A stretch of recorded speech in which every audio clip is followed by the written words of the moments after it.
उस इलाकों से, और फिर पश्चिम से जहाँ की अरब देश अभी है, वहाँ से लोग यहाँ पे आते थे अध्ययन के लिए। और उस समय इतना एक कंपटीशन था कि नालंदा में कैसे वो लोग एडमिशन पाए। और उस समय का जो हमारा विज्ञान था, अपना जो फिलॉसफी था, जो हिस्ट्री का जो डायलेक्टिक्स था, उसका जो अध्ययन होता था, वो सारे विश्व में प्रभाव किया हुआ है जी। आज अगर आप देखें कि साउथ ईस्ट एशिया का जो राज्य है, जहाँ पे हिंदू और बौद्ध धर्म का बहुत भारी प्रभाव है, वो ऐसे ही यूनिवर्सिटी से बाहर चल सर, आपको विनम्रता से रुको, क्योंकि जब नालंदा की बात करते हैं, इस इलाके की बात करते हैं, भगवान बुद्ध और भगवान महावीर का नाम स्वतः मन में आता है। और भारत ये हमेशा से कहता है, ये भगवान बुद्ध का जो शांति का संदेश है वो दुनिया भर में आगे बढ़ाता है। तो विश्व शांति की बात को वैश्विक मंचों पर सबसे मुखरता से रखने वाला देश भारत, अगर वो महावीर भगवान बुद्ध के नालंदा के लोकतांत्रिक व्यवस्थाओं के बैकड्रॉप में खड़े होकर विश्व नेताओं का स्वागत करता है, तो ये अपने आप में बहुत कुछ बयां करता है। और संभवतः मॉरिशस के प्रधानमंत्री इस वक्त मौजूद हैं, जिनका वो स्वागत कर रहे हैं, प्रधानमंत्री मोदी और राष्ट्रपति द्रौपदी मुर्मू जी। और निश्चित तौर से ये तमाम विश्व के नेताओं के आने का सिलसिला लगातार जारी है। जगन्नाथ का स्वागत किया जा रहा है, प्रधानमंत्री नरेंद्र मोदी और राष्ट्रपति द्रौपदी मुर्मू। हमारे साथ में शुभमोय भट्टाचार्य जी भी जुड़े हुए हैं। शुभमोय जी, ये भी बहुत महत्वपूर्ण होता है कि जब आप विश्व नेताओं का स्वागत कर रहे हैं तो आपके पीछे की जो तस्वीर है वो भी एक बड़ा संदेश देती है कि आप आज नहीं, आप कितने पुराने विश्व गुरु रहे हैं, आपने दुनिया को क्या कुछ दिया है। लोकतांत्रिक व्यवस्थाएं आपकी आज की नहीं है, दुनिया में कितनी सदियों पुरानी है। शुभमोय जी। हाँ बिल्कुल, और साथ में आपकी जो प्रतिष्ठा वो सिर्फ आज ही से नहीं बनता है, वो आपके पुराने चाल चलन वगैरह सब कुछ से बनता है। और ये बहुत बड़ा चीज है कि भारतीय सभ्यता, भारतीय संस्कृति, जिसमें हम लाइफ का, हम खासकर जो इसका जिक्र G20 डिक्लेरेशन में किया गया है, ये लाइफ भारतीय व्यवस्था से कुछ अच्छी तरह से जुड़ा हुआ है कि एनवायरनमेंट पॉजिटिव, एनवायरनमेंट के साथ सस्टेनेबिलिटी मान के हम जो चलते हैं, उनका पूरा कनेक्शन इसी हमारे, यही हमारा धरोहर है। और ये एक बहुत बड़ा चीज है जिसको हमने इस बारी सामने रखने में सक्षम हुए हैं। और ये बहुत बड़ा, आप जैसे कनेक्शन कर रहे थे कि अब पुरानी सभ्यता के साथ नई सभ्यता, नई ऊर्जा, दोनों का मिश्रण एक बहुत बड़ा पहलू होगा।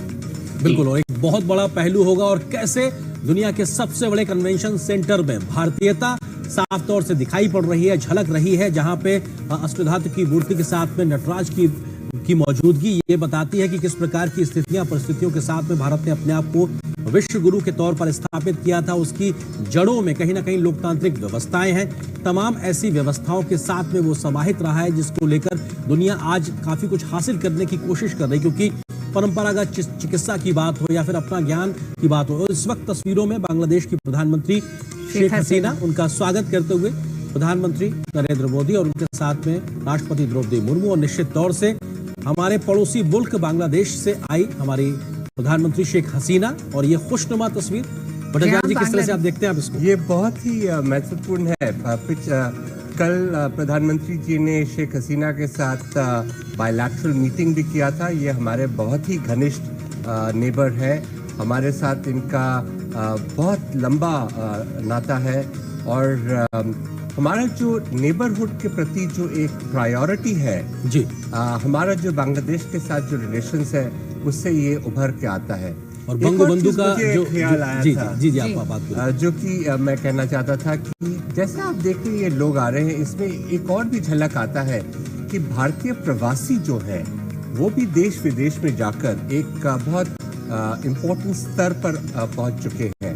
आपने देखा वो वर्ल्ड बैंक की चीफ जो है बंगा, वो वहाँ पे थे, वो प्रवासी हैं। अनिरुद्ध जगन्नाथ मॉरिशस के जो प्रधानमंत्री है, कुछ देर बाद आप देखेंगे कि यूके के भी प्रधानमंत्री आएंगे, वो भी प्रवासी है। हमारा जो एक संस्कृति है जो कि हम लोगों ने देश विदेश में फैलाया हुआ है, और वहाँ के जो अपना संस्कृति है उनके साथ वो मिल चुके हैं, लेकिन एक भारतीयता का जो है वो एसेंस वो उनके साथ रह जाता है। और ये भी बड़े सुंदर तरह से इस पे नजर आ रहा है। बिल्कुल, और ये अपने आप में तमाम तस्वीरें इस बात को बयां करने के लिए काफी है कि कैसे भारत अपनी मेजबानी में G20 की अध्यक्षता में वैश्विक समस्याओं के समाधान के लिए आगे बढ़ता नजर आया और एक कंसेंसस बनाता नजर आया।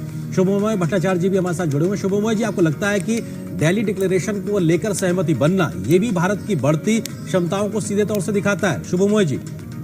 आर्यन जी, साथ दिल्ली डिक्लेरेशन ही नहीं, साथ में जो कुछ देर पहले जो प्रधानमंत्री जी ने जो India middle east Europe corridor आर्थिक कॉरिडोर का जो प्रपोजल का जो घोषणा किए हैं, उसको मैं बहुत ही सिग्निफिकेंट मानता हूँ, क्योंकि ये कॉरिडोर एक पूरे दुनिया के जो इकोनॉमिक जी, हम अपने दर्शकों को ये भी बताते चल रहे हैं कैसे कैसे करके एक एक मेहमान पहुंच रहे हैं। सिंगापुर के प्रधानमंत्री इस समय पहुंच चुके हैं और प्रधानमंत्री हर अपने उस मेहमान को, पहुंचने वाले मेहमान को ये जरूर बता रहे हैं कि ठीक उनके बैकड्रॉप में जो नालंदा विश्वविद्यालय है, इसका इतिहास क्या है, किस तरह से इसको नष्ट किया गया और भारत की शिक्षा के क्षेत्र में जो ताकत थी उसको लगातार प्रधानमंत्री अपने हर मेहमान से साझा कर रहे हैं।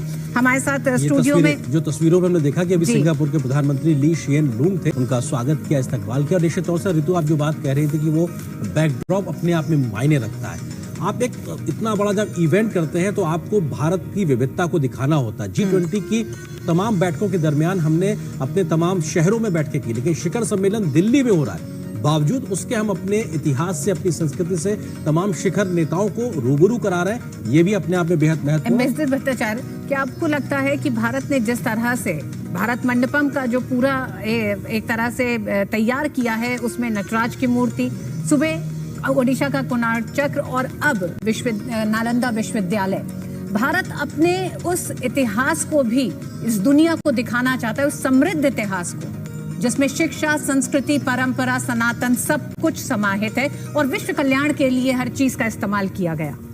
ये G20 का जो प्रोसेस हुआ है, ना सिर्फ शिखर सम्मेलन, लेकिन इससे पहले भी जितने सारे मीटिंग्स हुए हैं, इसमें बहुत सारे अनोखे रूप नजर आए हैं पहली बार।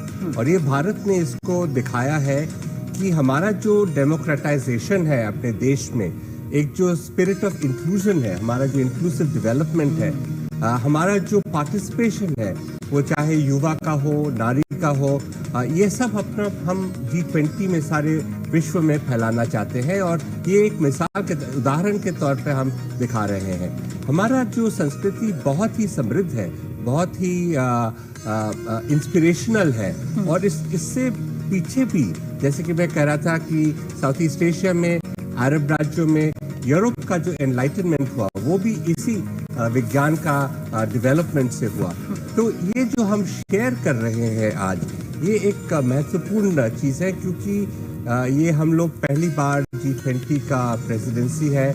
एक जो निराशा का दौर था कोविड की वजह से, इकोनॉमिक सिचुएशन में डाउनटर्न के वजह से प्रगतिशील देशों में, उसमें हम एक होप की आशा, एक आशा का एक किरण दिखा रहे हैं। और इसमें ये सब बहुत महत्व रखते हैं। हमारा जो प्राचीन संस्कृति है, हमारा एम्पावर्ड जो सिटीजन्स है, हमारा जो एस्पिरेशंस है, और उसको हम कैसे एक ग्लोबलाइज्ड वर्ल्ड, एक ग्लोबल साउथ का एक वॉइस की तरह हम लोग डेवलप करें, ये बहुत प्रभावशाली रहेगा। बिल्कुल, ये बहुत प्रभावशाली है और बदलते भारत की, एक तरीके से या कहा जाए स्वीकृत होती भारत की साख की दुनिया के मंच पर, उसकी तस्वीर भी ये दिखाता है।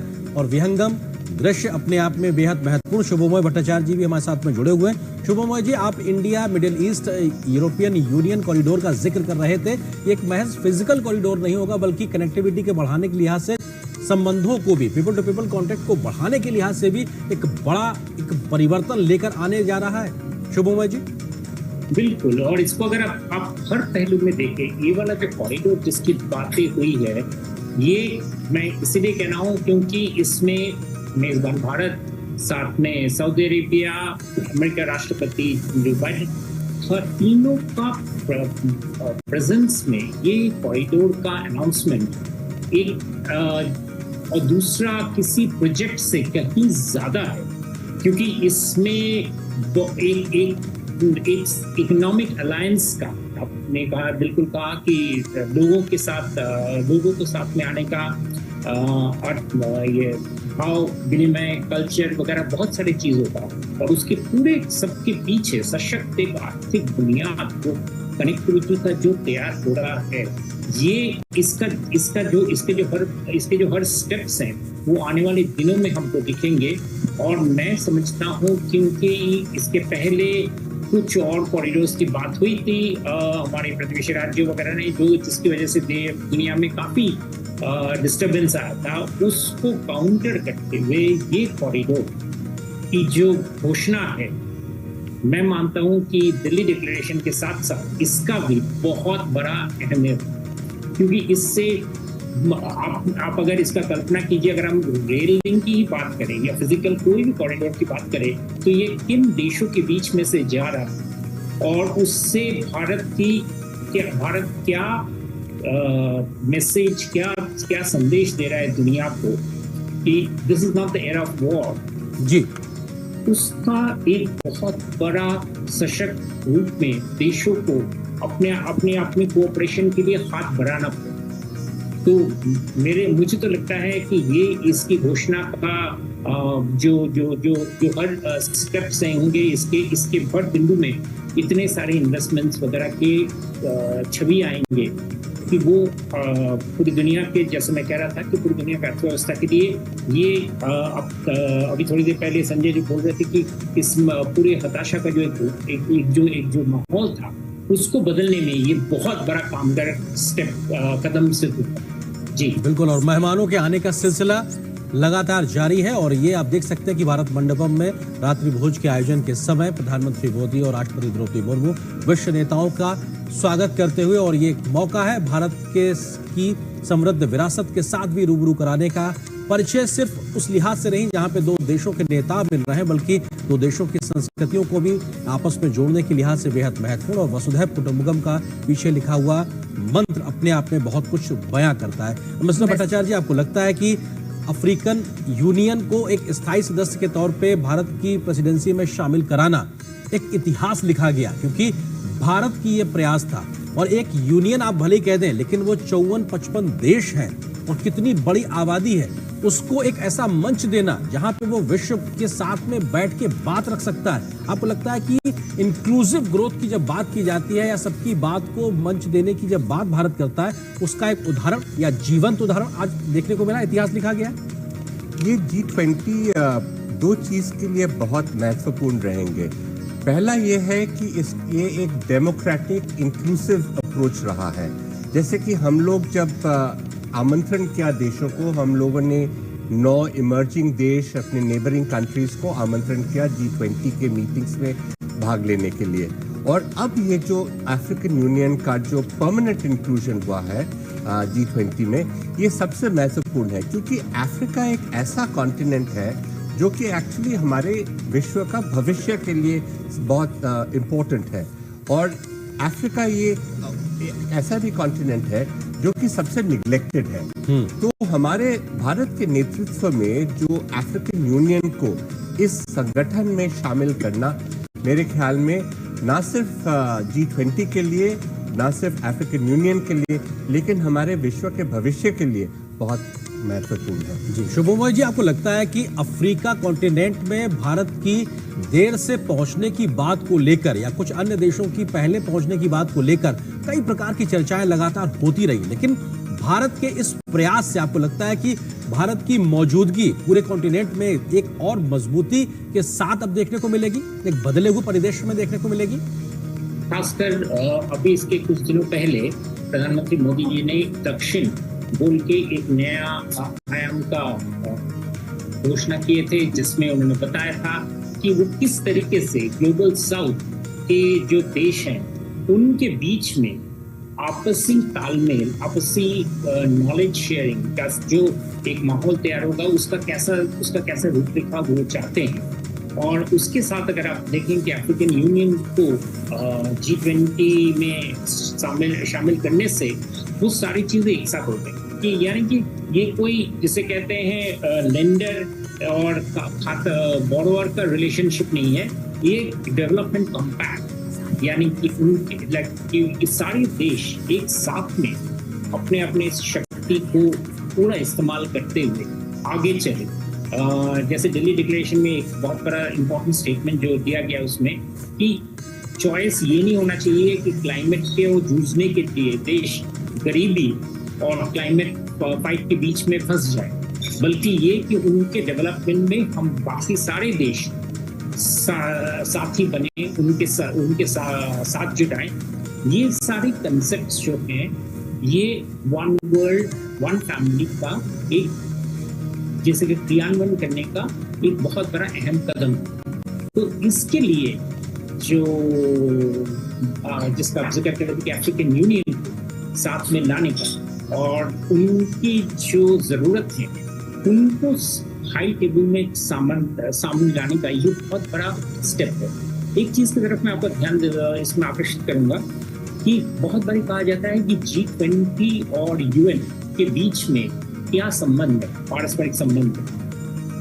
G20 का महत्व इसमें है कि G20 में दुनिया के सबसे बड़े देश जो हैं 19 देश अभी अफ्रीका यूनियन जुड़ गए हैं, जो 19 सबसे बड़े देश हैं, ये एक साथ में इनके लीडर्स एक साथ में बैठ के बात करते हैं हर साल।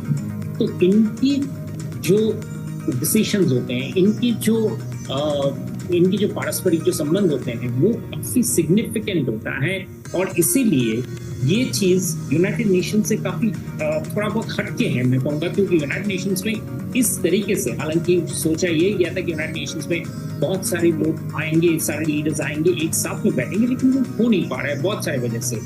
लेकिन ये यहाँ पे जो फास्ट डिसीजन मेकिंग का एक जो परंपरा शुरू हुआ है और हर बारी क्राइसिस में 2008 से लेकर हम देख रहे हैं जी कि 20 एक निर्णायक के रूप से सामने आ रहा है दुनिया में, अर्थव्यवस्था को, दूसरी सारी चीजों को, कोविड के समय में जैसे हेल्थ इमरजेंसी को संभालने के लिए, या उसके बाद जैसे अभी ये जो रशिया यूक्रेन वॉर हुआ वहाँ पे दिशा देने के लिए इस बारी के डिक्लेरेशन में ये सब चीजें बहुत माने रखती हैं।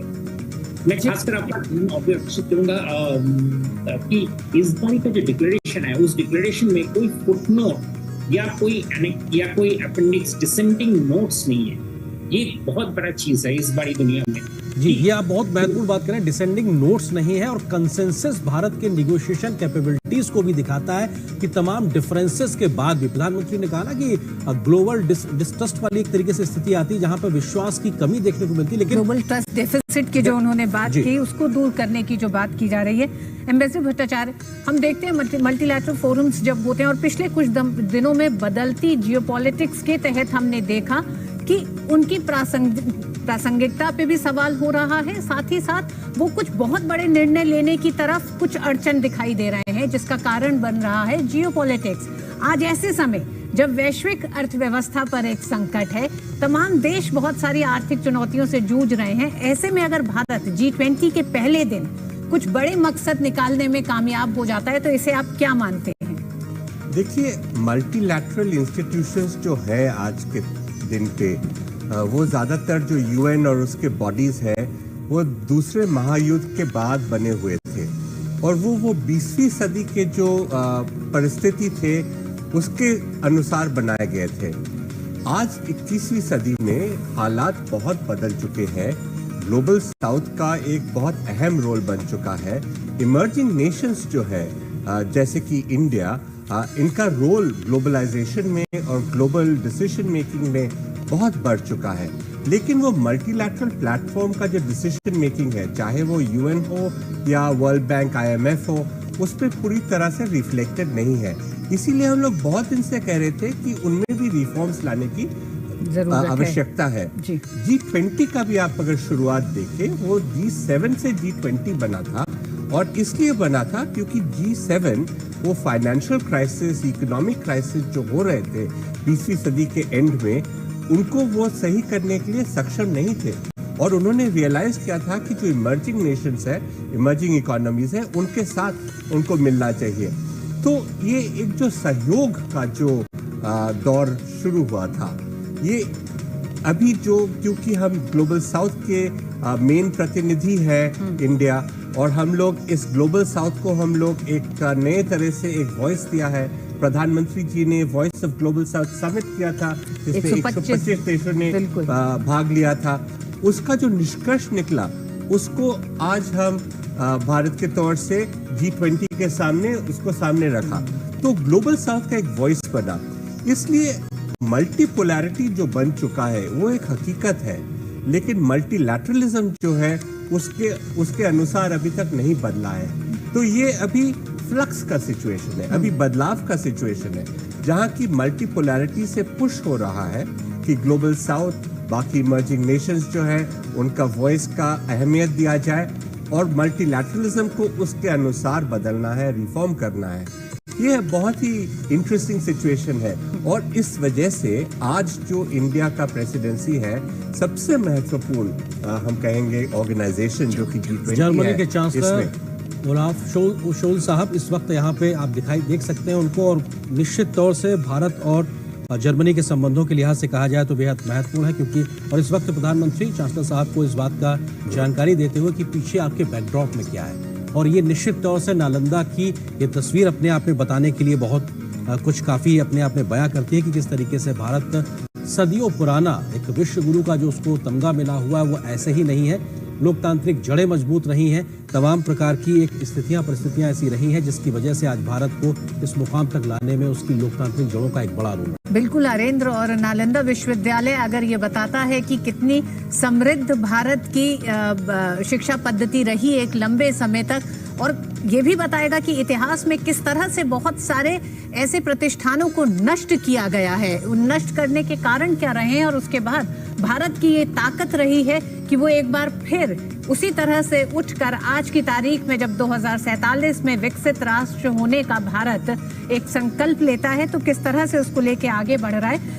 एम्बेसडर भट्टाचार्य, हम बात कर रहे थे G20 में जो आज का दिन रहा उसमें जो तमाम सफलताएं सामने आई हैं, इकोनॉमिक कॉरिडोर जो लॉन्च किया गया है, क्या आपको लगता है कि दुनिया के तमाम ऐसे दो देश इस समय बहुत सी आर्थिक चुनौतियों से जूझ रहे हैं जिसमें कर्ज का संकट और उस जाल में फंसने का एक डर, और कुछ देश ऐसे जो फंस चुके हैं उनके निकलने के रास्ते के तौर पर भी इस मंच ने, क्योंकि ये आर्थिक मोर्चे का एक पूरा ये मंच है, तो उसने एक समाधान निकाला है। साथ ही साथ प्रधानमंत्री ने जब कहा कि कनेक्टिविटी विभिन्न देशों के बीच आपसी व्यापार को तो बढ़ाती है, विश्वास को भी बढ़ाती है, लेकिन इसमें यह ध्यान रखना होगा कि तमाम देशों की संप्रभुता और अखंडता का सम्मान किया जाए, फाइनेंशियल वायबिलिटी को प्राथमिकता देना, उन्होंने कहा। प्रधानमंत्री ने बहुत स्पष्ट रूप से कहा था कि जैसे हम लोगों ने कोविड को ओवरकम किया है वैसे ही हम बाकी सब जो समस्या है उनको भी हम ओवरकम कर सकते हैं, लेकिन ये जो ट्रस्ट डेफिसिट है उसको हमें पहले संभालना होगा।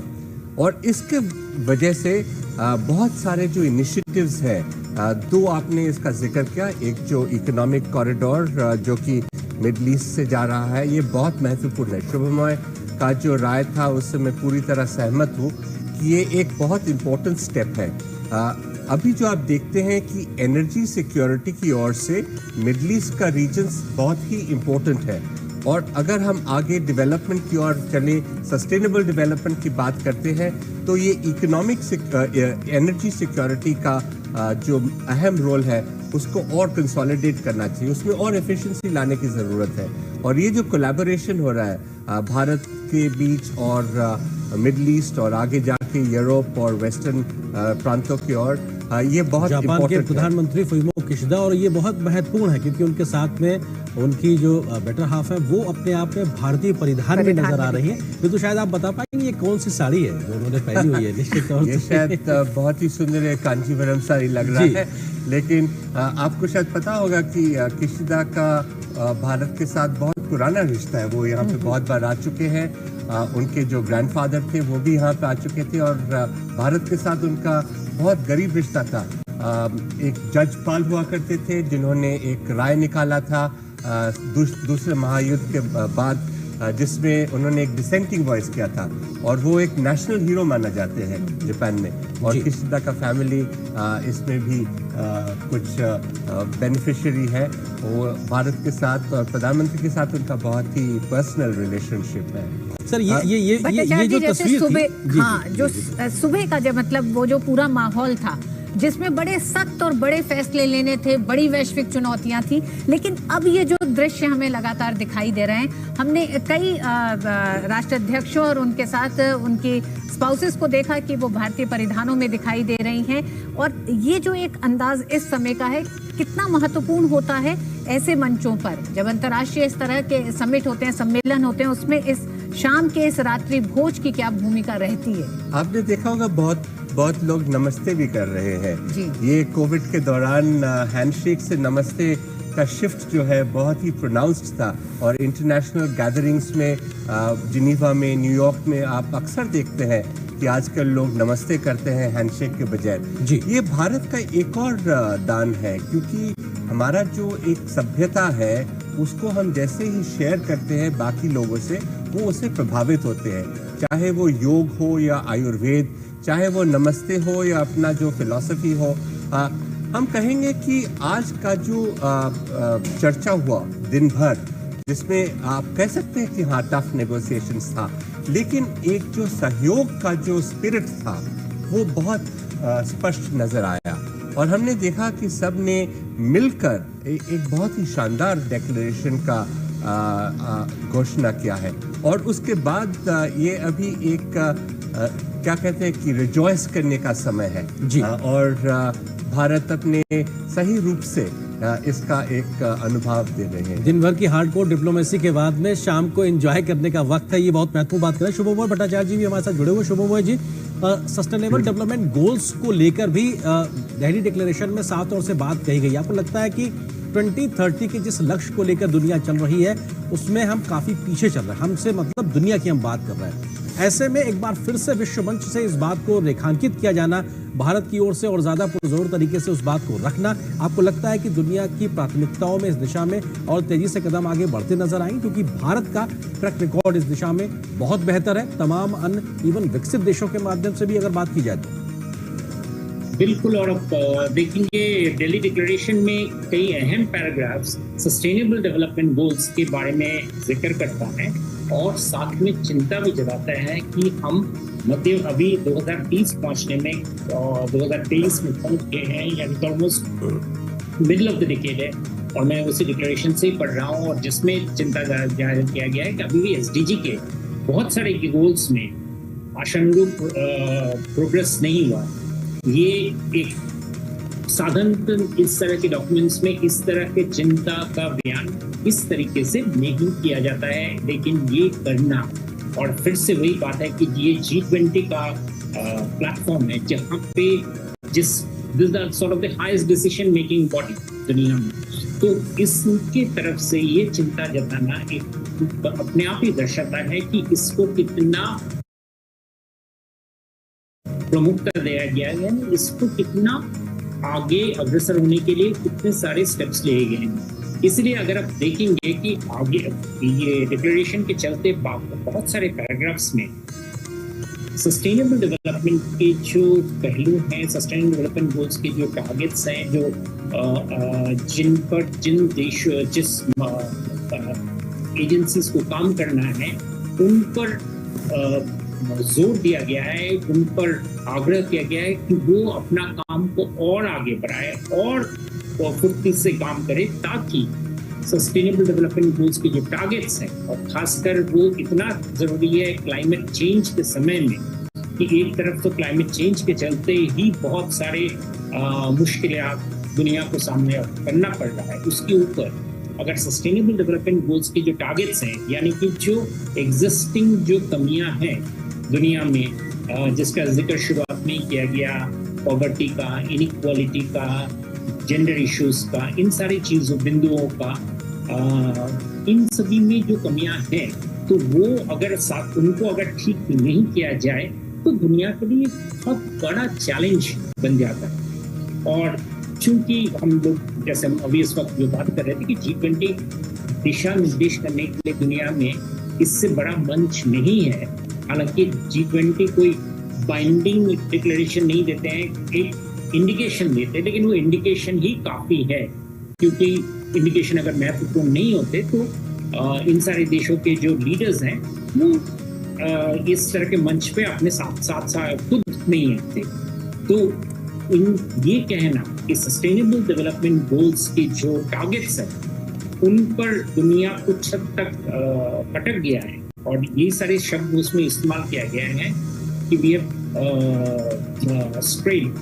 ये सारे शब्द ये बताता है कि इसको कितना कितना कितना कितना गंभीरता से इसको लिया गया, कितना इस बारे में सोचा गया है, और कितना इस पर अमल करने के लिए दुनिया के देशों को किस तरह के कदम उठाने चाहिए उन पर ध्यान दिया गया है। मैं कहूँगा कि ये बहुत बड़ा डायरेक्शन है, फाइंडर है दुनिया के लिए, क्योंकि इन सभी चीज़ों पर कुछ जिसे कहते हैं जो इमीडिएट ज़रूरतें थी, जो इमीडिएट जो प्रॉब्लम्स थे पिछले कई सालों के, उनके चलते इन सभी चीज़ों से जो जो जो इन तरफ जो प्रगति है उसका जोर काफ़ी कम हो गया है।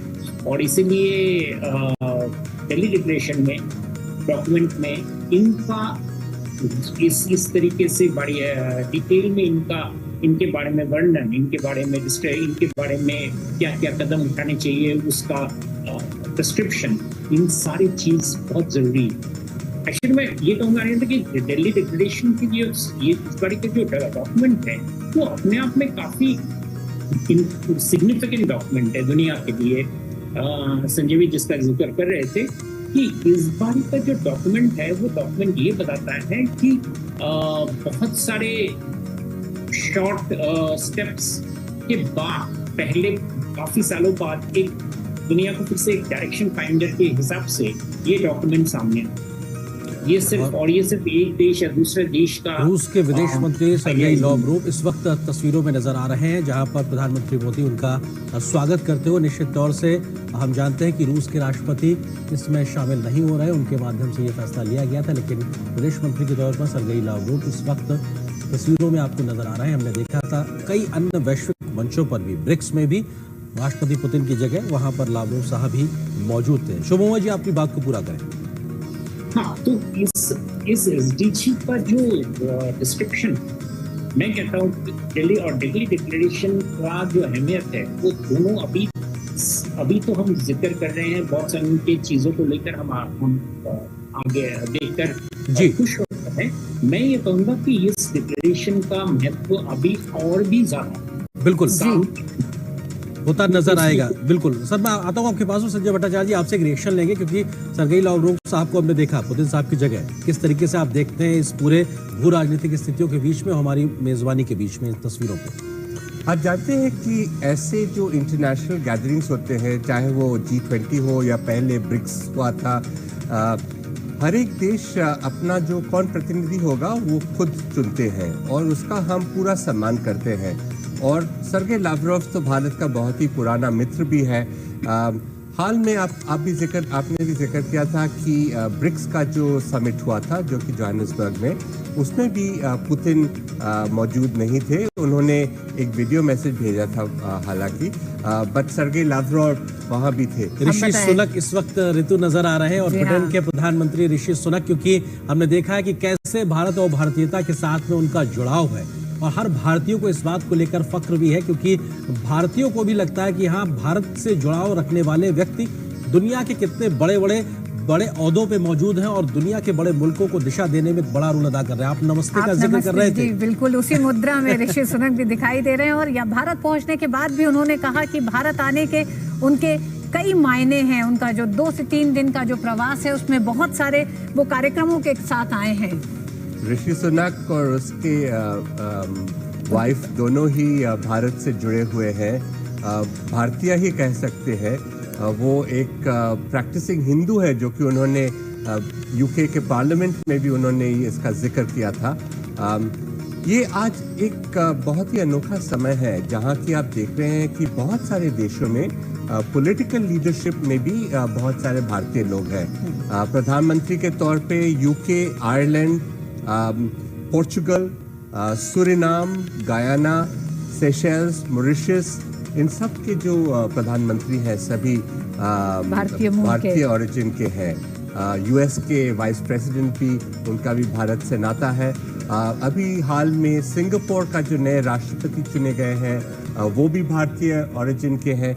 तो एक जो भारत का जो प्रभाव और एक ये शांतिपूर्ण एक जो संस्कृति का जो प्रभाव है, ये हम लोग बहुत सारे जगह में देख रहे हैं। बिल्कुल, ये तस्वीरें अपने आप में ऋतु बहुत कुछ बयां करती हैं। ब्रिटेन के प्रधानमंत्री ऋषि सुनक अपनी पत्नी के साथ में, राष्ट्रपति द्रौपदी मुर्मू और प्रधानमंत्री नरेंद्र मोदी खुशनुमा माहौल में बातचीत होते हुए, सभी के चेहरों पे मुस्कुराहट और निश्चित तौर से ये आपसी संवाद जो है ये बहुत कुछ बयां इसलिए भी करते हैं कि जब माहौल ऐसा बेहतर हो तो आगे बातें ट्रांसलेट होती भी नजर आती है। तमाम जो रुके हुए ठहरे हुए बातें होती है, फैसले होते हैं, वो आगे जमीन पर उतरते भी नजर आते हैं जब शीर्ष नेताओं में इस प्रकार की केमिस्ट्री होती है, इस प्रकार की बातचीत होती है। और ब्रिटेन के लिहाज से अगर बात की जाए तो फ्री ट्रेड एग्रीमेंट को लेकर जो लगातार निगोशिएशंस चल रहे हैं, निश्चित तौर से बहुत जल्द ही वो अपने अंतिम रूप में पहुंचते नजर आएंगे। हमारे साथ में शुभमोय भट्टाचार्य जी भी जुड़े हुए। शुभमोय जी, आपको लगता है कि ब्रिटेन के साथ में अगर संबंधों के लिहाज से बात की जाए तो उस दिशा में तेज गति से प्रगति की उम्मीद सभी लोग लगाए हुए हैं? शुभमोय जी, आप मुझे सुन पा रहे हैं? एम्बेसडर संजय, ये तस्वीरें तो बता रही हैं भारत ने G20 से विमेन लेड डेवलपमेंट की भी बात की है। क्या आपको लगता है कि पहली महिला आदिवासी राष्ट्रपति भारत की, और जब भारत तमाम और देशों को देखता है जहां महिलाओं के प्रतिनिधित्व और शीर्ष नेतृत्व में आज भी महिलाएं नहीं हैं, वो देश अभी उस कतार में काफी पीछे हैं जब वो ये कह सके कि हमारा राष्ट्राध्यक्ष एक तरह से महिला है। क्या आपको लगता है कि भारत कई मायनों में तमाम उन देशों को पीछे छोड़ता हुआ भी अपनी प्रगति के कई रास्ते दिखाता हुआ दिखता है? हमारे जो डेवलपमेंट का प्रोसेस था, इसमें इंक्लूजन एक बहुत महत्वपूर्ण अंश था। और इंक्लूजन जब हम कहते हैं, वो हम हर एक तरह से इंक्लूजन की बात करते हैं, जेंडर का भी कहते हैं, महिलाओं का उनमें आना बहुत ही अनिवार्य था। और आज जो हम देखा है कि ये दिल्ली डिक्लेरेशन में इसका स्पष्ट जिक्र किया गया है, 2 पैराग्राफ में इसके बारे में कहा गया है। एक था कि जो वुमेन रिप्रेजेंटेटिव्स है बिजनेस में, इंटरनेशनल ऑर्गेनाइजेशंस में, पॉलिटिकल ऑर्गेनाइजेशंस में, उनको और बढ़ाना चाहिए। और एक ऐसा इनफॉर्मल एक टारगेट भी रखा गया है कि हाल में हमको इसको और आगे लेना चाहिए। ये तो सबको पता है कि जब नारी को हम लोग उनका सही दर्जा देते हैं तो समाज का कल्याण होता है। और आज शुरुआत में भी जब प्रधानमंत्री जी ने G20 का इनॉग्रेशन किया था, उन्होंने एक जिक्र किया था कि एक स्तंभ के बारे में जहां पे समाज कल्याण, और समाज कल्याण का मूल नारी से आता है। और ये भारतीय परंपरा है, ये तो हमारा पुराना रिवाज है कि नारी को सेंटर में रखना। बिल्कुल, और ये कहीं ना कहीं भारत की विविधता को भी दर्शाता है, क्योंकि भारत भौगोलिक रूप से ही नहीं बल्कि तमाम तरह की संस्कृतियों के समावेश के साथ में भी भारतीयता को समाहित करके आगे बढ़ने का नाम है। भारत वसुधैव कुटुंबकम की बात करता है, मेहमान भगवान समान है, और किस तरीके से पूरी पृथ्वी को एक घर परिवार के तरीके से मानने की भावना के साथ जब हम आगे बढ़ रहे हैं, वसुधैव कुटुंबकम का मंत्र हमने समाहित किया हुआ, 1 अर्थ 1 फैमिली 1 फ्यूचर की हम बात करते हैं। ऐसे में जो सामाजिक चुनौतियां, आर्थिक चुनौतियां, राजनीतिक चुनौतियां दुनिया के सामने हैं, कैसे उसका एक समाधान दिया जाए। दिन भर हार्डकोर डिप्लोमेसी होती है, लेकिन पहला सत्र खत्म होने से पहले ही एक सहमति बनती नजर आती है। प्रधानमंत्री घोषणा करते हैं कि दिल्ली डिक्लेरेशन को लेकर लीडर्स के बीच में सहमति बनी है। ये कहीं ना कहीं प्रधानमंत्री की लीडरशिप को भी दर्शाता है। एम्बेसडर भट्टाचार्य जी, आपको लगता है कि इन तमाम निगोशिएशंस के बाद में जब डिक्लेरेशन, जब सहमति हुई है, तो कहीं ना कहीं भारत के बढ़ते कद रसूख को भी दिखाता है, प्रधानमंत्री के बढ़ते एक वैश्विक नेता के तौर पर स्वीकार्यता को भी दिखाता है, और जब हमारा एक प्रभाव बढ़ता है तो दुनिया का हमको देखने के प्रति एक नजरिया भी पॉजिटिव तरीके से बदलता है। आपको लगता है कि ये तमाम बातें आज के द्वारा जो कुछ भी हुआ उससे परिलक्षित होती है, दिखाई पड़ती है? आप अगर इस बार का न्यू दिल्ली डिक्लेरेशन को देखें, और पहले भी इसका जिक्र हुआ था कि इसमें कोई रिजर्वेशंस नहीं है, कोई ऑब्जेक्शंस नहीं है, ये एक यूनानिमस कंसेंसस बेस्ड डॉक्यूमेंट है। ये ऑब्वियसली एक हमारा जो डिप्लोमेसी का, हमारे नेगोशिएशंस का, हमारे लीडरशिप का एक प्रतीक है। अब देखिए, पिछली बार जब बाली में डिक्लेरेशन रुक गया था, 2 मसले थे। एक था डेट के बारे में और दूसरा था यूक्रेन के बारे में। डेट के बारे में मसला नहीं सुलझा और उसमें एक रिजर्वेशन लिखा गया था। और यूक्रेन के बारे में आपको याद होगा कि प्रधानमंत्री जी ने जब कहा कि ये ईरा युद्ध का ईरा नहीं है, और उससे फिर वो डेक्लेरेशन फिर कंसेंसस में पहुंचा। इस बार भी आप कह सकते हैं कि हमारा जो भारत का जो नेतृत्व है उसके वजह से ये प्रभाव आया G20 के बाकी मेंबर्स पर कि एक दिल्ली डिक्लेरेशन को फॉरवर्ड लुकिंग, एक होपफुल आशा का एक ये इंडोनेशिया के राष्ट्रपति जोको विडोडो साहब इस वक्त यहाँ मौजूद है, क्योंकि प्रधानमंत्री अभी आसियान देशों में पहुंचे थे और वहां पर इंडोनेशिया क्योंकि आसियान का चेयर था तो प्रधानमंत्री मोदी का स्वागत किया गया था। आसियान इंडिया शिखर सम्मेलन हुआ, उसके बाद में ईस्ट एशिया शिखर सम्मेलन की मेजबानी इंडोनेशिया ने की थी। प्रधानमंत्री मोदी इतने व्यस्त कार्यक्रम के बीच में भी समय निकाल के पहुंचे थे और उसके बाद वहां से वापस आए अब तमाम मेहमानों की मेजबानी करने के लिए। संजय भट्टाचार्य जी, आप हमारे साथ जुड़े, बहुत बहुत शुक्रिया आपका हमारे साथ जुड़ने के लिए, वक्त साझा करने के लिए। लेकिन इस बीच में एम्बेसडर राजीव कुमार भाटिया जी भी हमारे साथ में जुड़ गए हैं, खास मेहमान। सर, बहुत स्वागत है मिस्टर भाटिया आपका हमारे साथ जुड़ने के लिए। ये तस्वीरें लगातार जो आगे बढ़ती दिखाई पड़ रही है, मेहमानों के आने का सिलसिला और इंडोनेशिया के राष्ट्रपति की मौजूदगी, भारत आसियान संबंध, अभी हाल में ही प्रधानमंत्री की यात्रा, ये भी हमारे लिए एक बड़ा लुक ईस्ट की से आगे बढ़ते हुए एक्ट ईस्ट की पॉलिसी को दिखाता है। मिस्टर भाटिया। जी हाँ, ये आपने जो इस समय बात की है मुख्य रूप से G20 की, मगर साथ ही साथ आप उसमें बीच में हमारे दक्षिणी पूर्व एशिया में जो प्रधानमंत्री की यात्रा हुई थी उसके बारे में ले आए। बड़ा अच्छा किया है, क्योंकि देखा जाए तो पिछले 10-12 दिनों में इस समय जो पॉलिटिकल लीडरशिप का और इंडियन डिप्लोमेसी का जो स्पेक्ट्रम पूरा का पूरा क्षेत्र देखने को मिला है वो वास्तव में सराहनीय है। सबसे पहले ये यात्रा शुरू हुई ब्रिक्स में, जहाँ पर प्रधानमंत्री जी गए और वहाँ पर बड़े अहम फैसले लिए गए, खासतौर से ब्रिक्स को एक्सपेंड करने का, यानी उसको बढ़ाने का।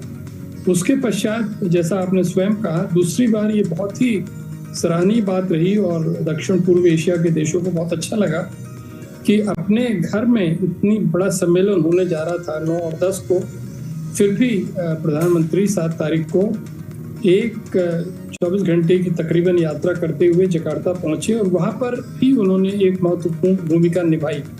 और उसके पश्चात अब जब यहाँ पर आए और 2 दिन का सम्मेलन था और बहुत विशेषज्ञ या पत्रकार इत्यादि ये कह रहे थे कि साहब बड़ी मुश्किल हो रही है और समझौता होगा कि नहीं होगा, होगा भी तो बिल्कुल अगले दिन, दूसरे दिन, आधी रात के समय होगा। उन सब बातों को झुटलाते हुए, उन सब बातों को असत्य जाहिर करते हुए पहले ही दिन दोपहर में सारी बातों को देखते हुए नई दिल्ली घोषणा पत्र जारी कर दिया गया है। ये मैं समझता हूँ अपने आप में एक बहुत महत्वपूर्ण कदम है। एम्बेसडर भाटिया, आपने जिक्र किया कि इस बात का कि दिल्ली डिक्लेरेशन को लेकर जिस तरह के कयास भी लगाए जा रहे थे या फिर मीडिया में जो खबरें आ रही थी, क्या आप इसको मानते हैं भारत की एक सफल कूटनीति, तमाम देशों के साथ जो संबंध है और विश्व कल्याण का संदेश जो समय समय पर भारत ने दिया, वो कोविड का दौर रहा। कोविड के दौर के बाद जिस तरह से फूड सिक्योरिटी को लेकर जो एक समस्या देश के सामने, दुनिया के सामने आई, उसमें भारत एक वैश्विक हल के तौर पर सामने आया। क्या ये तमाम वो प्रयास रहे जिसने भारत की उस भूमिका को और मजबूत किया और आधार दिया, जिस पर आज दिल्ली डिक्लेरेशन पर सहमति तमाम देशों की सामने आई? मैं इस बात को मानता हूं और मैं ये कहना चाहूँगा कि इन चीज़ों को हम 2 पहलुओं से देख सकते हैं, राजनीतिक दृष्टि से और आर्थिक मुद्दे जो कि G20 का मुख्य काम है उस दृष्टि से। तो राजनीतिक दृष्टि से भारत का जो इस समय दृष्टिकोण है वो वास्तव में एक मिडिल पाथ को फॉलो करने का रहा है और ये खास तौर से जब यूक्रेन का युद्ध हुआ तो उस समय देखा गया था और आज उसका नतीजा है कि हम रूस का समर्थन प्राप्त कर सके। रूस को कभी भी हमने कितना ही प्रेशर पड़ा दिल्ली के ऊपर, भारत के ऊपर, मगर उसको हमने उसकी पब्लिक रूप में आलोचना नहीं करी। जो कुछ भी हमें उससे कहना था हमने अंदरूनी तरीके से कहा और साथ ही साथ ये कहा कि रूस एक बड़ा देश है, हमारा मित्र है, उसकी हम आलोचना नहीं कर सकते। उसका जवाब ये हुआ कि आज रूस ने जब ये देखा कि भारत के लिए, G20 के लिए, दुनिया के लिए ये घोषणा पत्र जारी करना जरूरी है, तो उन्होंने अपना सहयोग दर्शाया और जो ही उन्होंने अपना सहयोग दर्शाया, दूसरा देश जिससे थोड़ा भय था, जिससे चिंता थी, चीन, वो भी सामने आया और उसने भी समर्थन जाहिर कर दिया। तो ये तो हुआ राजनीतिक और कूटनीतिक दृष्टि से। जी। आर्थिक दृष्टि से हम ये जरूर कह सकते हैं कि जो भी हमने 7-8 मुख्य मुद्दे चुने थे, हमारी सरकार ने जो मुख्य मुद्दे चुने थे, वो सब ऐसे मुद्दे थे जिसके ऊपर दुनिया के एक बहुत बड़ा हिस्सा जो है, जिसे ग्लोबल साउथ कहते हैं, उसके हितों की रक्षा को ध्यान में रखते हुए बनाया गया था। ये मात्र भारत के लिए नहीं था, विकासशील देशों के लिए फ्रांस के राष्ट्रपति इमैनुअल मैक्रो। एम्बेसडर भाटिया, आपको जरा सा रोकना चाहेंगे, इन तस्वीरों के बारे में बात कर लें और फिर हम आपके पास सवालों पर आते हैं। फ्रांस के राष्ट्रपति, और हमने ध्यान है कि अभी जुलाई महीने में ही प्रधानमंत्री मोदी की फ्रांस की यात्रा हुई थी, जहां पर वो वहां पे मेहमान बने थे और उनको वहां का सर्वोच्च नागरिक सम्मान भी मिला था, और ये भारत और फ्रांस के बढ़ते रिश्तों को दर्शाता है। और इस वक्त प्रधानमंत्री मोदी फ्रांस के राष्ट्रपति इमैनुअल मैक्रों जी को समझाते हुए कि पीछे बैकड्रॉप में क्या है। ये बैकड्रॉप में नालंदा की तस्वीर है। नालंदा वो ज्ञान का कुंज है जो कितने सदियों पहले एक तरीके से भारत ने स्थापित किया था, जिससे न सिर्फ भारत बल्कि पूरा क्षेत्र कहीं ना कहीं उसको ज्ञान मिलता था। और वहां पे भगवान बुद्ध, भगवान महावीर, इस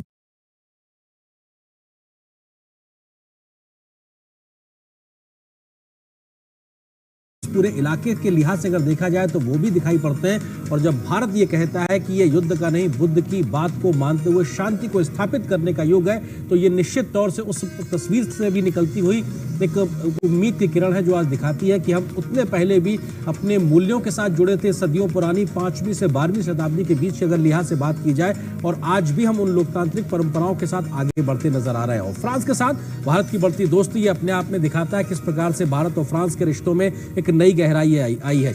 अमिताभ जी, भाटिया जी, हम इन्हीं तस्वीरों में समझना चाहेंगे भारत और फ्रांस के लगातार बढ़ते रिश्ते, आपसी समझ, और ये महज व्यापारिक रिश्ते नहीं है बल्कि तमाम मसलों पर बढ़ती समझ ये दिखाती है कि ये बात अब एक और स्तर ऊपर है, जहां पे हमारी समझ आगे है और फ्रांस भी हमको अहमियत किस स्तर की देता है। मिस्टर भाटिया। जी हाँ, फ्रांस हमारे लिए एक बहुत महत्वपूर्ण सामरिक पार्टनर के रूप में न केवल आज या कल से बहुत बरसों से रहा है। और उसका मुख्य कारण यही है कि दोनों देश, फ्रांस और भारत, हमेशा ये मानकर चलते रहे हैं कि दुनिया में हमेशा मल्टीपोलैरिटी को बढ़ावा दिया जाना चाहिए, और जो भी देश हैं वो अपनी विदेश नीति को स्वतंत्रता से उसको बना सकते हैं और उसका कार्यान्वयन कर सकते हैं। तो ये एक ऐसा बड़ा एकता का बल है जो हम दोनों को साथ रखता है। इसके अलावा बाकी तो और बहुत सारी बातें जो आपने स्वयं कही हैं, संस्कृति, कला, इतिहास, जनता से जनता का मेल, वो सब जरूरी है।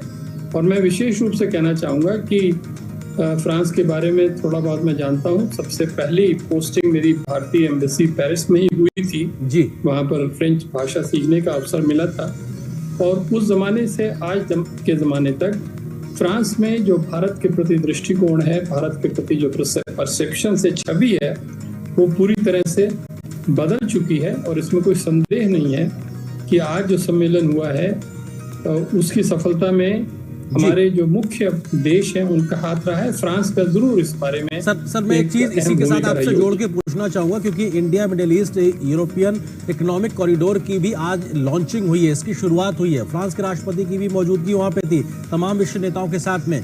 ये जो कनेक्टिविटी का बढ़ता दायरा है भारत से लेकर मिडिल ईस्ट और यूरोपियन देशों तक, ये आपको दिखाता है कि कनेक्टिविटी को लेकर किस प्रकार से हम आगे बढ़ रहे हैं। और ये सिर्फ आपसी जुड़ाव ही नहीं बल्कि कई प्रकार के संदेश भी अपने आप में दुनिया भर को देता है। किस तरह से आप देखते हैं इसको?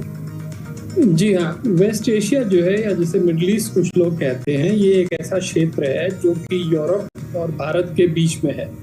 भारत का इससे ऐतिहासिक संबंध रहा है, और ये जो इकोनॉमिक कॉरिडोर या कनेक्टिविटी कॉरिडोर की बात आज आगे बढ़ी है, दो बातें मैं स्पष्ट करना चाहूँगा कि ये प्रत्यक्ष रूप से G20 का प्रोजेक्ट नहीं है, मगर G20 के सम्मेलन का पूरा लाभ उठाते हुए जो भी संबंधित देश थे उनके नेताओं ने अपनी अलग से बैठक में शामिल होकर और पहले से जो तैयारी का काम चल रहा था उसको आगे बढ़ाते हुए अपना अनुमोदन किया है। और इसकी आपने जैसा स्वयं कहा, इसके आर्थिक जो लाभ होंगे वो न केवल क्षेत्र को होंगे बल्कि उसके जितने भी पार्टनर्स होंगे उनको भी मिल सकता है।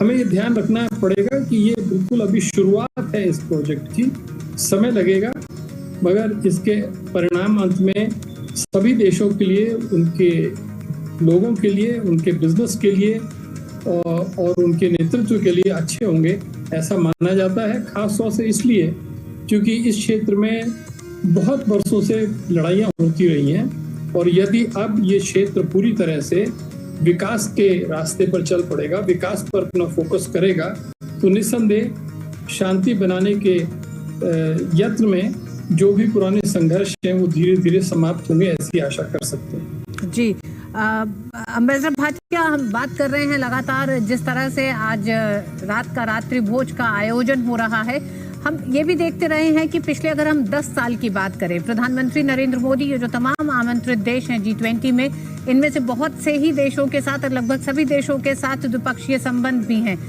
क्या आप ये मानते हैं कि प्रधानमंत्री अपने जब दौरे करते रहे हैं इन तमाम देशों में, तो भारत की संस्कृति को इन देशों से जोड़ते रहे हैं? आज जब ये तमाम राष्ट्राध्यक्ष भारत पहुंचते हैं, दिन भर की बड़ी मुलाकातों और ठोस मुद्दों पर मंथन के बाद ये जो वक्त है रात्रि भोज का, मुलाकातों का, क्या आपको लगता है ये भी एक सॉफ्ट डिप्लोमेसी में एक बड़ी भूमिका अदा करते हैं? निस्संदेह मैं एक स्कॉलर के रूप में, क्योंकि मैं तो बहुत वर्षों पहले विदेश सेवा से रिटायर हो चुका हूँ, मगर पिछले 13-14 सालों में researcher, scholar, think tank leader के रूप में काम करता रहा हूँ। तो स्कॉलर के रूप में मैं ये कह सकता हूँ कि आज भारत के पास एक फॉरेन पॉलिसी प्राइम मिनिस्टर है, यानी एक ऐसा प्रधानमंत्री जो बहुत सक्रिय विदेश नीति में विश्वास रखने के लिए सारी दुनिया में जाना जाता है। और ये विशेष रूप से एक हमारे लिए बड़ा एसेट है, क्योंकि प्रधानमंत्री ने दुनिया के विभिन्न क्षेत्रों के नेताओं से एक बहुत गहरे व्यक्तिगत संबंध बना लिए और उसका परिणाम ये है कि अगर कोई मसला अधिकारियों के स्तर पर, डिप्लोमेट्स के स्तर पर नहीं सुलझ पाता है, तो जब राजनीतिक नेताओं के स्तर पर जाता है तो उसको सुलझने में बहुत ज़्यादा समय नहीं लगता है। और ये आज ही हमने देखा, जब आज इतिहास बना, जैसा मैं कह रहा था कि एक तरफ तो लोग सोच रहे थे कि साहब दूसरे दिन के अंत में 12 बजे रात तक भी अगर घोषणा पत्र छप जाए तो बहुत बड़ी चीज़ होगी, मगर तकरीबन 24 घंटे पहले इस परिप्रेक्ष्य में कि पिछले 9 महीनों में ना ऑफिशियल स्तर पर ना ही मंत्रियों के स्तर पर एक भी not a single consensus document had emerged, तो उस परिप्रेक्ष्य में हमें सोचना पड़ेगा कि कैसे एकाएक इतने बड़े मामलों पर सारे पूरे 100% कॉन्सेंसस से समझौता हो गया। और इसमें कोई संदेह नहीं है कि स्कॉलर्स मानेंगे कि इसमें प्रधानमंत्री की भूमिका, अहम भूमिका है हमारे देश के राजनीतिक। मिस्टर भाटिया, एक चीज मैं इस वक्त आपसे जरूर समझना चाहूंगा, क्योंकि हम देखते हैं कि जब डिप्लोमेसी की बात होती है तो उसमें बहुत सिंबलिज्म भी एक तरीके से दिखाई पड़ता है, जहां एक प्रतीकात्मक एक बहुत मायने रखती हैं वस्तुएं और चीजें। इस वक्त हम रात्रि भोज का जिक्र कर रहे हैं, तो मेन्यू में खाने की मेज पर क्या क्या चीजें हो सकती हैं, इसको लेकर आपको लगता है कि भारत जिन बातों को आगे रखता रहा है, क्योंकि मिलेट्स की बात करते हैं हम, श्री अन्न की बात करते हैं, आपको लगता है कि ये तमाम चीजें भी कहीं ना कहीं उस मेज, खाने की मेज पर होंगी जो भारत दुनिया के सामने रखना चाहेगा कि साहब ये भी समाधान है, अगर आप मिलेट्स के माध्यम से आगे बढ़ेंगे तो खाद्य सुरक्षा भी होगी, इसके अलावा आप पर्यावरण संतुलन भी बना सकते हैं। आप श्री अन्न के तरीके से भारत ने कैसी अपनी योजनाओं में इसको शामिल किया है, इसका भी एक संदेश हो सकता है। आपको लगता है कि ये तमाम चीजें कहीं ना कहीं शामिल हो सकती हैं? ये बहुत सारी नई बातें हैं जो कि हमारी डिप्लोमेटिक कंडक्ट में सामने आई हैं, और उसका मुख्य कारण मैं समझता हूँ यही है जो मुझे अभी 3-4 दिन पहले एक प्रश्न का उत्तर देते हुए विदेश मंत्री डॉक्टर एस जयशंकर ने स्वयं मुझे बताया था, और वो यही था कि जो हम देश में अपनी नीतियों का पालन कर रहे हैं उसी से जुड़कर हम विदेश नीतियों का पालन करें। यानी उदाहरण के रूप में यदि हम सामाजिक न्याय को लाने का भारत में प्रयत्न कर रहे हैं, तो वही हम प्रयत्न बाहर भी करें। तो या जो हम चीज़ें जिसका हम कह रहे हैं या उपदेश दे रहे हैं उसको हम कार्यान्वित भी करें। तो मुझे मालूम है कि मीडिया का बहुत रुचि है कि भाई आज का मेन्यू रात्रि भोज का मेन्यू क्या होगा। तो इस बारे में आपको अच्छी तरह से पता है कि ये सब कुछ निर्णय मेजबान अंत में लेते हैं। राष्ट्रपति ने स्वयं उनसे सलाह लेकर मेन्यू बना होगा, सारी तैयारियां हुई होंगी। और यदि उसमें हमने कुछ नई चीज़ें रखी हैं, मिलेट के बारे में कुछ डिशेस बनाई हैं, तो ये पहली दफ़ा नहीं होगा, पहले भी हाल के हफ्तों में ये बात की गई है। और उसका एक प्रतीकात्मक महत्व है, सिंबॉलिक इम्पोर्टेंस है। और मैं समझता हूँ कि ये भी हमारे जो मेहमान हैं वो उसको अच्छी तरह से देखेंगे और समझेंगे। सर, अभी हमारे प्रधानमंत्री जब हाल के समय में अमेरिका गए थे तो हमने देखा था कि जब स्टेट डिनर के समय जो खाना परोसा गया था उसमें भारतीय रंग साफ तौर से दिखाई पड़ रहे थे। भारत के प्रतीकों को भी किस तरह से खूबसूरती से सहेजा गया था, क्योंकि एक मौका होता है कि आपको अपने आप को प्रदर्शित करने का, मेहमानों के सामने रखने का, और कैसे आपका एक डाइवर्स कल्चर है उसको भी कहीं ना कहीं इसके साथ हम प्रदर्शन आपके सामने कर सकते हैं, आपके खान पान के लिहाज से भी। हाँ, मैं इस बात का अनुमोदन करता हूँ।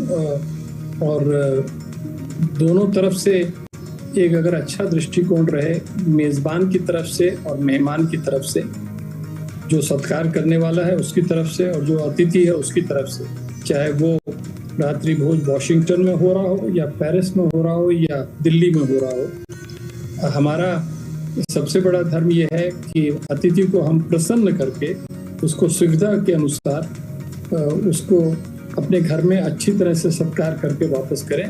और साथ ही साथ उसका ये बड़ा मन होता है कि जब हम भारत आए हैं तो भारत की कला, संस्कृति, इतिहास, यहाँ का हैंडीक्राफ्ट, यहाँ के विभिन्न प्रकार के खाने पकवान, उन सब का स्वाद लिया जा सके, एक इंडिया एक्सपीरियंस किया जा सके। तो उस दृष्टि से मैं कह सकता हूँ,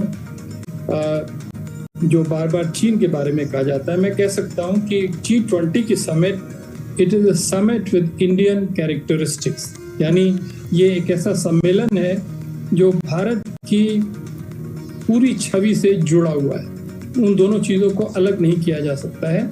और ये बात मैं समझता हूँ जो हमारे सारे महत्वपूर्ण अतिथिगण आए हैं वो इस बात को लेके जाएंगे। उन्होंने जो यहाँ से फोटो खींची होंगी, जो वीडियो बनाए होंगे, जो उन्होंने नोट किया होगा, क्योंकि विदेशी पत्रकार वगैरह जो मुझसे मिल रहे हैं वो बराबर इस बात को कह रहे हैं कि this is a G20 summit with Indian characteristics. जी, एम्बेसडर भाटिया, शेरपा अमिताभ कांत ने कहा था कि action oriented new Delhi declaration है। क्या आप मानते हैं कि जिस तरह से आप कह रहे हैं नया भारत, बदला भारत, मजबूत भारत, उसकी एक तस्वीर इस पूरे दिल्ली डिक्लेरेशन में भी दिखाई देगी? हम जानते हैं कि ये विश्व की आर्थिक समस्याओं के समाधान का मंच है G20, लेकिन बहुत साफ उन्होंने कहा कि 8 पैराग्राफ्स ऐसे हैं जिसमें जियोपॉलिटिकल इश्यूज को शामिल किया गया है। तो हम उसे नकार नहीं रहे हैं क्योंकि भू राजनीतिक परिस्थितियों का असर तमाम देशों की अर्थव्यवस्थाओं पर, आर्थिक परिस्थितियों पर सीधे पड़ता है। आपने बहुत अच्छी बात सामने रखी है। जो जियोपॉलिटिकल पैराग्राफ्स हैं, हम लोग उसका विशेष रूप से अध्ययन कर रहे हैं और करेंगे। संक्षेप में कहा जाए तो ये है कि बाली डिक्लेरेशन यानी पिछला शिखर सम्मेलन इंडोनेशिया में हुआ था, वहाँ पर 2 पैराग्राफ्स में इस बात को निपटा दिया गया था। उस समय स्थिति दूसरी थी, उस समय तक इतनी स्थिति गंभीर नहीं हुई थी जितनी अब हो गई है। और इसीलिए पिछले 9 महीनों में बराबर रूस और चीन ने ये बात सामने रखी थी कि हम बाली के पैराग्राफ्स को स्वीकार नहीं करेंगे। और इससे लोगों के मन में बड़ी शंका थी कि हमारी सफलता कितनी मिल पाएगी। और इस स्टेज पर आने पर मैं ये कह सकता हूँ कि भारत की डिप्लोमेटिक मशीन राजनीतिक नेतृत्व की गाइडेंस में जब काम करना शुरू किया तो मुझे मालूम है कि सम्मेलन शुरू होने से पहले ही हमारे पास कई ड्राफ्टिंग ऑप्शंस थे, कई विकल्प थे। और अंत में जो सबको पसंद आया वो यही था, पहली बात कि आपके सामने जो समस्या है उसको चंद शब्दों में ना कहिए, उसके लिए आप थोड़े और शब्द ले लीजिए, यानी 2 पैराग्राफ से 8 पैराग्राफ पे चले जाइए। दूसरी बात खास तौर से ये कही गई कि जिस तरह से रूस को आलोचना की गई थी बाली में, उस चीज को निकाल दिया गया, मगर साथ ही साथ ये बात बराबर रखी कि यूक्रेन का मामला इस घोषणा पत्र में आना जरूरी है, इसलिए क्योंकि उसका असर, उसका प्रभाव देशों की आर्थिक व्यवस्था पर बहुत ज्यादा पड़ा है, खास तौर से विकासशील देशों की अर्थव्यवस्था पर, और इसलिए जरूरी है कि हम उसको अच्छी तरह से विस्तार से अपनी बातें रख दें, जिस पर कि दोनों पक्षों को कोई आपत्ति न हो, और यही हुआ जी, और इसीलिए समझौता बन पाया। जी भाटिया जी, आपको रोकना चाहेंगे क्योंकि कुछ जानकारी हम मेन्यू की बात कर रहे थे कि क्या कुछ खाने के पकवान में हो सकता है। जी हाँ, जरूर, कुछ जानकारी आई है, उसको साझा करना चाहेंगे दर्शकों के साथ में। शुरुआती व्यंजन के तौर पर पात्रम का जिक्र है, ताजी हवा का झोंका, दही के गोले और भारतीय मसालेदार चटनी के से सजे कंगनी श्री अन्न लीफ क्रिस्प, इसका जिक्र किया गया। मुख्य भोजन के लिहाज से अगर बात की जाए तो वन वर्णम, मिट्टी के गुण वाला, ये इस प्रकार के तमाम चीजें हैं जिसमें ग्लेट्स फॉरेस्ट मशरूम, कुटकी श्री अन्न क्रिस्प और करी पत्ते के साथ तैयार केरल लाल चावल के साथ परोसे गए कटहल गैलेट्स, यानी कि इस प्रकार के तमाम भारतीय व्यंजनों का भी एक तरीके से वहां पे प्रदर्शन होगा। और भारतीय रोटियों के लिहाज से बात की जाए तो मुंबई पाव का भी वहां पर परोसा जाएगा। कलौंजी के स्वाद वाले मुलायम एक तरीके से जो बनाए जाते हैं उसका एक तरीके से जिक्र रहेगा, और बाकर खानी को भी एक तरीके से परोसने की बात है। और ये मुख्य भोजन के लिहाज से बात है, इसमें इलायची के स्वाद वाली मीठी रोटी हुआ करती है, ये हमारे मेहमानों को परोसने की बात। साथ ही साथ मिष्ठान की अगर बात की जाए तो मधुरिमा स्वर्ण कलश का इसका नाम है, इस लिहाज से इसको परोसा जाएगा। इलायची की खुशबू वाला सांवा का हलवा, अंजीर, आड़ू, मुरब्बा और अम्बे मोहर राइस क्रिस्प के साथ में इसको तैयार किया जाता है। तो ये कहीं ना कहीं पकवानों की लिस्ट में है। पेय पदार्थ की बात की जाए तो कश्मीरी कहवा, फिल्टर कॉफी और दार्जिलिंग की चाय, ये कहीं ना कहीं शामिल किया गया। और ऋतु, हम जिस बात का जिक्र कर रहे थे कि भारत के तमाम राज्यों की विविधताओं को परोसते हुए कहीं ना कहीं खाने की मेज पर भी भारत की विविधता के दर्शन होंगे। तमाम चीजें सहेजी जाएंगी जिनको परोसा जाएगा मेहमानों को। निश्चित तौर से मेहमानों के लिहाज से भी इस बात का ख्याल रखा जाता है, राजीव जी बेहतर बता पाएंगे, लेकिन अपनी तरफ से मेजबान क्या अतिरिक्त उनको परोसता है, इस बात को भी दिखाया जाता है। और इसमें भारत की कोशिश क्या है, किन किन चीजों को समाहित किया गया, इसका प्रदर्शन कहीं ना कहीं रहेगा।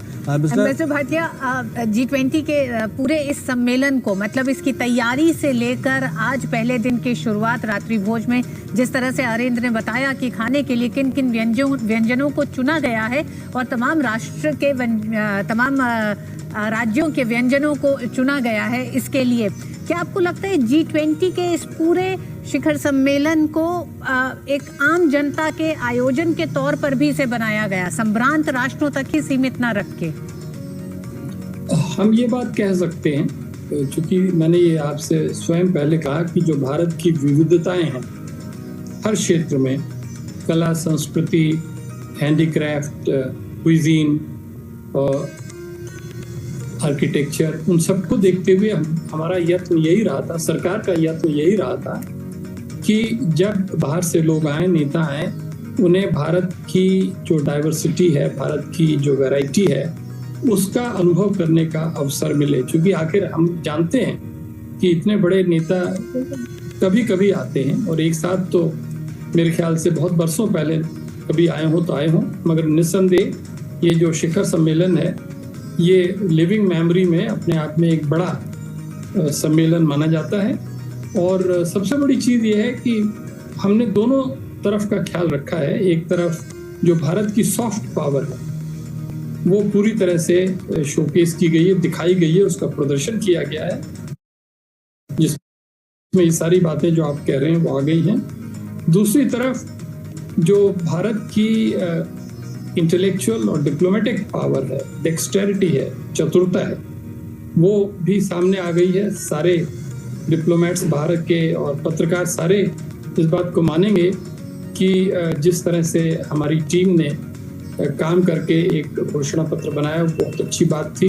और तीसरी जो सबसे बड़ी बात है कि जो इस समय भारत में राजनीतिक स्तर पर और जो सिविल सर्विस के स्तर पर जो समन्वय है, सामंजस्य है, वो निस्संदेह प्रशंसनीय है। आज आपने देखा प्रेस कॉन्फ्रेंस में भी ये बात सामने आई, किस तरह से दो मंत्री, सीनियर मंत्री बैठे हुए थे, विदेश मंत्री और वित्त मंत्री, और उनके साथ 3 या 4 जो मुख्य अफसर हैं, जिसमें कि शेरपा अमिताभ कांत शामिल थे, हर्ष श्रृंगला चीफ कोऑर्डिनेटर शामिल थे, और फाइनेंस सेक्रेटरी या department of economic affairs secretary शामिल थे। और बहुत अच्छी तरह से जो हमारी कहानी थी, जो हमारी स्टोरी थी कॉन्फ्रेंस की, उसको दर्शाया गया। तो देखिए, विदेश के नेता, विदेश के पत्रकार, विदेश के डिप्लोमेट्स, वहाँ से आए हुए दूसरे विजिटर्स, नेताओं की पत्नियाँ, वो अपने आप में बहुत ज़रूरी हैं, महत्वपूर्ण रोल अदा करती हैं। उन सब ने आज भारत की एक ऐसी छवि देखी है, आज नहीं कल से आए हुए देखी है और कल तक देखेंगे। उसको मैं समझता हूँ वो बहुत समय तक अपनी स्मृति में बनाए रखेंगे और ये मान के चलेंगे कि भारत तेजी से बदल रहा है और भारत के सामने पूरी दुनिया की जो स्टेज है उसमें एक अहम भूमिका निभाने के लिए भारत पूरी तरह से कटिबद्ध है।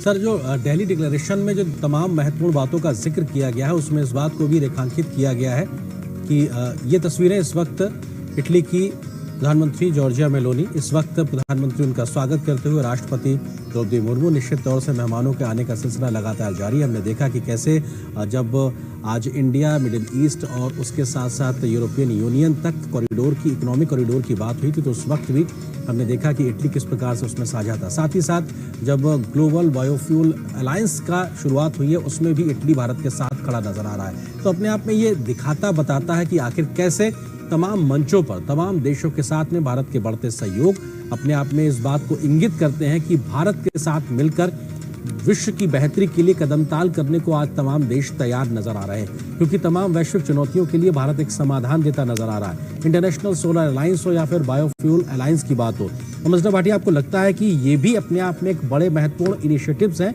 और भारत के माध्यम से, चाहे योगा की बात हो, इंटरनेशनल ईयर ऑफ मिलेट्स की बात हो, या फिर किस तरीके से इंटरनेशनल सोलर अलायंस की शुरुआत की गई हो, मिशन लाइफ की शुरुआत की गई हो, और आज इस प्रकार के 2 बड़े इनिशिएटिव्स भी देखने को मिले हैं। बायोफ्यूल इनिशिएटिव्स को आप किस तरह से देखते हैं, क्योंकि ये न सिर्फ हर एक देश के किसानों की बेहतरी के लिए है, बल्कि दुनिया में फॉसिल फ्यूल्स के इस्तेमाल को कम करेगा, पृथ्वी के संरक्षण को भी फायदा देता नजर आएगा। स्वच्छ ऊर्जा को लेकर एक ग्लोबल इकोसिस्टम बनाने का एक बड़ा प्रयास 2015 के इंटरनेशनल सोलर अलायंस के बाद।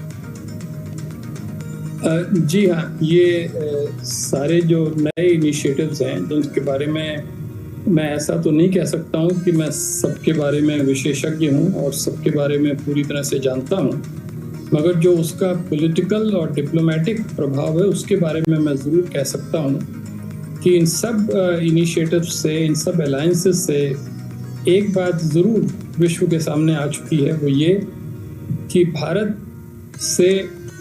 भारत में इस समय एक ऐसी ऊर्जा है जिसकी वजह से नए विचार, नए कॉन्सेप्ट, नए इनिशिएटिव्स बराबर आ रहे हैं।